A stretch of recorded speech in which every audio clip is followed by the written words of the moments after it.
నమస్తే అండి, welcome to our channel. మనతో ఈరోజు sun spiritual society founder Vikramaditya garu ఉన్నారు. నమస్తే సార్. సూర్యోస్మితలి. హిందువులకు మాఘమాసం అనేది ఎంతో ప్రత్యేకమైనది. అంటే ఈ మాసంలో ఎలాంటి పూజలు చేయాలి, ఎలాంటి విశిష్టత అనేది ఈ మాఘమాసానికి కలిగి ఉందంటారు? అంటే మనకి మాసాలన్నీ కూడా నక్షత్రాలు, 27 నక్షత్రాల్లో ఉన్నటువంటి కొన్ని కాస్మిక్ నక్షత్రాలు ప్రధానంగా తీసుకుని మనకి వచ్చే పౌర్ణమి ఏదైతే నక్షత్రంతో వస్తుందో ఆ నెలకి ఆ మాసంగా ఇక్కడ మనం మఖ నక్షత్రాన్ని తీసుకుంటాం. ఆ నక్షత్రం యొక్క అధిపతి కేతువు, మోక్షకారకుడు. అలాగే కేతుని జ్ఞానకారకుడు కూడా అని అంటారు. మాఘమాసము అనేది జ్ఞానానికి ప్రతీక. జ్ఞానం మన సహజంగా భారతదేశం అంటే అర్థం అన్నా మీరు ఎప్పుడన్నా విన్నారా? భారతీయులు భరతుడు పరిపాలించాడు, అలాగే సింధు నది పరివాహక ప్రాంతం, ఇలా మాట్లాడుతూ ఉంటాం. భారత అనేది ఎందుకు వచ్చిందంటే భరతుడు పాలించడం వల్ల కాదు. భా అంటే కాంతి, రథ అంటే మక్కువ. మనం ఇక్కడ ఉంటున్నాం కాబట్టి భారతీయులు అయ్యాం. కాంతి మీద మక్కువ కలిగిన వాళ్ళు భారతీయులు. కాంతి మనకి ఎక్కడి నుంచి వస్తుంది? ఈ లైటు, సూర్యుడి దగ్గర. Natural light, source of light సూర్యుడి నుంచి వస్తుంది. తర్వాత ఆ వచ్చిన లైటుతో కట్టెలను మండించడం ద్వారా మన కాగడాలు, చీకట్లో కూడా అప్పట్లో దీపం వెలిగించాలంటే ఒక పదార్థం కావాలి, తైలం కావాలి. అది ఎలా వస్తుంది అంటే సూర్యకిరణాలలో మిత్ర అనే కిరణానికి జిడ్డు ఉంటుంది. అవి కొన్ని గింజలు స్వీకరిస్తాయి. ప్రతి గింజలు చీకరుంటే నువ్వులు అధికంగా స్వీకరిస్తాయి, వేరుశనగలు ఎక్కువగా స్వీకరిస్తాయి, అలాగే కొబ్బరిలో కూడా ఎక్కువగా ఉంటుంది. వీటిల్ని మనం తైలంగా వాడుకుని దీపాలు వెలిగించుకున్నాం. దీపం వెలగాలంటే చమురు. ఇది సూర్యకిరణాలలో ఒక కిరణమైనటువంటి మిత్రా కిరణం ద్వారా మనం ఆ లూబ్రికెంట్ని తయారు చేసుకుని వెలుతురుని పొందుతున్నాం. జ్ఞానమే. చీకట్లో ఏమీ చేయలేం, బ్రతకడం కష్టం అన్నదానికి ఇవన్నీ నేను మీకు మాట్లాడుతున్నాను. మాఘమాసానికి ఉన్నటువంటి విశిష్టత. ఈ మాసం, మాఘమాసం జ్ఞానానికి ప్రతీక. జ్ఞానం ఎలా వస్తుంది? మనం వెలుతురులోనే చేసేదన్నీ కూడా పర్ఫెక్ట్గా ఉంటాయి. చీకట్లో మ్యాక్సిమం 99% చీకట్లో జీవించే కొన్ని జీవులు తప్ప ఎవరూ కూడా పెద్దగా పనిచేయం. ఎందుకు? పొరపాట్లు జరుగుతాయి చీకట్లో. అప్పుడు డేలో జర్నీ జరిగినంత స్పీడ్గా నైట్లో జరగదు, డార్క్నెస్లో. అక్కడికి మనం లైట్లు వేసుకుని ఎంత జాగ్రత్తగా వెళ్ళినా ఆ జర్నీ అనేది అంత స్పీడ్గా ఉండదు. వెలుతురులో జ్ఞానం అభివృద్ధి చెందుతుంది. ఈ వెలుతురుకి, ఈ జ్ఞానానికి కారకుడు సూర్యుడు. కాబట్టి మాఘమాసం మనకు ఉత్తరాయణ పుణ్యకాలం ప్రారంభమైంది. మొన్నటిదాకా దక్షిణాయనం నడిచి ఆయన నడకని మార్చుకుని రివర్స్ ఉత్తరాయణం వైపు ప్రయాణాన్ని మొదలుపెట్టారు. అది జ్ఞానం వైపు అభివృద్ధి చెందాలి. ఈ మాసానికి దీనికి మనకి సంక్రమణాలు జరుగుతూ ఉంటాయి.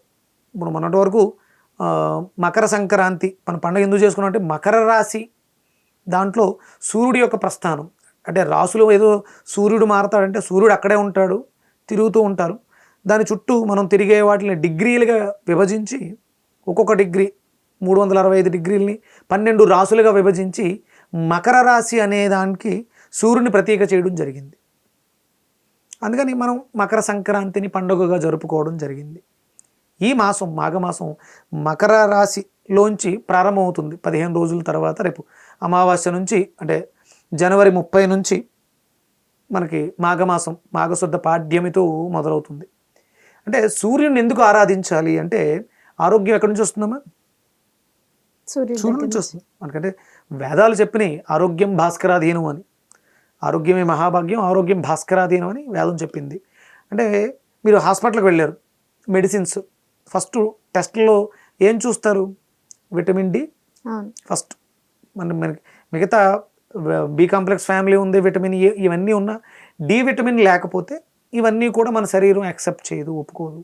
ఆ విటమిన్ డి ఎక్కడి నుంచి లభిస్తుంది? సూర్యుడి దగ్గర నుంచి. ఏ టు జెడ్ మనం సూర్యుడి మీద ఆధారపడి బ్రతుకుతున్నాం.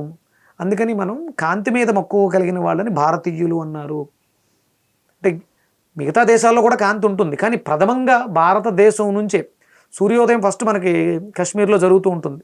భారతదేశం తర్వాత మన సూర్యాస్తమయం వాళ్ళకి సూర్యోదయం, వాళ్ళకి ఉదయిస్తూ ఉంటుంది. కాంతి మీద అందరికీ మక్కువ ఉంటుంది, కానీ దాన్ని మనం నామకరణం చేసేసుకున్నాం భారతీయులుగా. ఆ మక్కువ ఎక్కువ కాబట్టి అలా పిలిచేవారు అప్పట్లో. తర్వాత మనకి దాన్ని ఇండియా, ఇలా మనం చాలా పేర్లు మనం మార్చుకొని ఉన్నాం. అలాగే అందులో ఒక భాగంగా భరతుడిని కూడా పరిపాలించాడు కాబట్టి భారతీయులు ఇవన్నీ వచ్చినాయి. ఈ మాఘానికి అధిపతి సూర్యనారాయణమూర్తి, సూర్యుడు. అంటే ప్రతీ నెలకి ఆయన అధిపతి. ఇప్పుడు ఆయన మకర రాశిలో ఉన్నారు, అక్కడ నుంచి ఆయన కుంభరాశిలోకి వెళ్తారు, తర్వాత మీనరాశిలోకి, నెల నెల మారుతూ ఉంటే వచ్చే వాటిని సంక్రమణాలు అంటాం. ప్రధానంగా మాఘమాసం ఆరోగ్యానికి చాలా, అంటే ఋతువులు మారుతూ ఉంటాయి, దాన్ని అనుసంధానంగా చేసుకుని సూర్య ఆరాధనలు చేయాలి. అంటే ఏం అంటే ఈ మాఘమాసంలోనే రథసప్తమి వస్తుంది అనుకుంటా కదండి. ఓకే, రథసప్తమి వస్తుంది. అలాగే అంటే భీష్మ ఏకాదశి, మనకు ప్రతి నెలలో కూడా 2 ఏకాదశులు వస్తాయి. ఇందులో ప్రధానంగా మనం భీష్మ ఏకాదశి గురించి మనం మాట్లాడుకుంటాం. ఇవన్నీ కూడా చాలా ఇంపార్టెంట్, ఈ మాసానికి ఉన్నటువంటి విశిష్టత. లేదండి, ఇప్పుడు ఈ రథసప్తమి కానీ పూజలు కొంచెం ఎలా చేసుకోవాలి ఇలా ఏమైనా తెలియజేస్తారా? అంటే సూర్యుడు అనగానే మనకి 7 గుర్రాల రథం గుర్తొస్తూ ఉంటుంది. ఆ రథ సప్తమి అంటే, సప్తమి అంటే ఆయన గుర్రానికి ఉన్నటువంటి, ఆయన రథానికి ఉన్నటువంటి గుర్రం పేరు సప్త. 7 గుర్రాలుగా మాట్లాడతాం మనం, ఉన్నది ఒకటే గుర్రం, దాని పేరు సప్త. అది 7 వర్ణాలలో నడుస్తున్న క్రమంలో మారుతూ ఉంటుంది. మనకి వెబ్జిఆర్ వస్తుందిగా, 7 రంగులు ఇంద్రధనస్సుగా మనం మాట్లాడుకుంటాం. అవి ఆయన కిరణాలలోంచి వెలువడేటువంటి కాంతులు. అందుకని దానికి సప్తమి, రథ సప్తమి.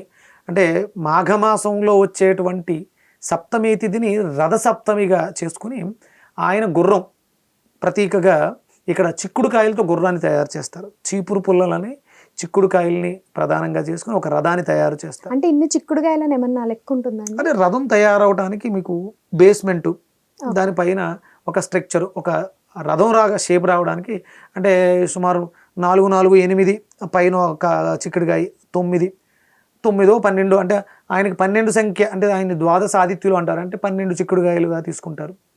ఇలా తీసుకుని ఒక రథాన్ని తయారు చేసి దాంట్లో చిక్కుడాకుల్ని పెట్టి ఆ స్వామి అందులో ఒక పసుపు ముద్దగా ఏదో పెట్టుకుని ఆయన అందులో ఉన్నాడు అనుకుని దాని పక్కనే ఆవు పిడకలతోటి పరమాన్నాన్ని వండి ఆ ప్రసాదాన్ని ఈయనకి నివేదన చేసి ఆయనకి కేటాయించబడినటువంటి శ్లోకాలు, అంటే ఆదిత్య హృదయ పారాయణం, సూర్య అష్టకం, సూర్య అష్టోత్తరం ఇలా చదువుతూ ఆ ఉడికిన పరమాన్నాన్ని ఆయనకి నివేదనగా చేసి ఆ రోజు ఆయనకి ఆ ప్రసాదాన్ని మనం ప్రసాదంగా స్వీకరించడం. ఇది ఒక బర్త్డే అనుకుందాం, సూర్యుడికి జరిగేటువంటి, అంటే మనందరికీ తండ్రి అయిన లోక రక్షకుడు, లోకానికి కాంతిని, వెలుతురిని, ఆరోగ్యాన్ని ఇస్తున్నటువంటి రక్షకుడి పుట్టినరోజు కార్యక్రమాన్ని రథ సప్తమిగా మనం జరుపుకుంటూ ఉంటాం. ఇది ఆరు బయటేనండి చేసేది? బయటే, అంటే సూర్యోదయ సమయంలో. అంటే ఇప్పుడున్నటువంటి పూర్వం రోజులన్నీ కూడా ఈ అపార్ట్మెంట్ల కల్చర్ లేదమ్మా, అందరూ ఇండివిజువల్ హౌసెస్లోనే ఉండేవారు. అద్దెల్లో ఉన్న మనకి తాటేకిళ్ళలో, పెంకుటిల్లో బయట అరుగు అని ఆరు అనేది ఉండేది. ఇప్పుడు అలా లేవు మనకి అన్ని ఇప్పుడు బాల్కనీ ఎండలోనే చేయాలి అని రూల్ అయితే ఏమీ లేదు. ఎండలో చేస్తే మంచిది, అవకాశం ఉంటే చేసుకుంటే మంచిది. మనకు ఉన్న ప్లేస్లో ఇంట్లో కూడా చేసుకోవచ్చు.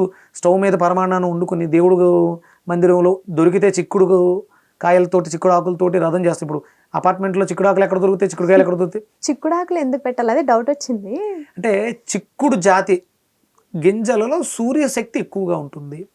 ఓకే, ఇక్కడ మనం అంటే హిందూ సాంప్రదాయంలో ఏదైనా ఒక పదార్థం గురించి మాట్లాడారు అంటే దాంట్లో వైజ్ఞానికత ఉంటుంది.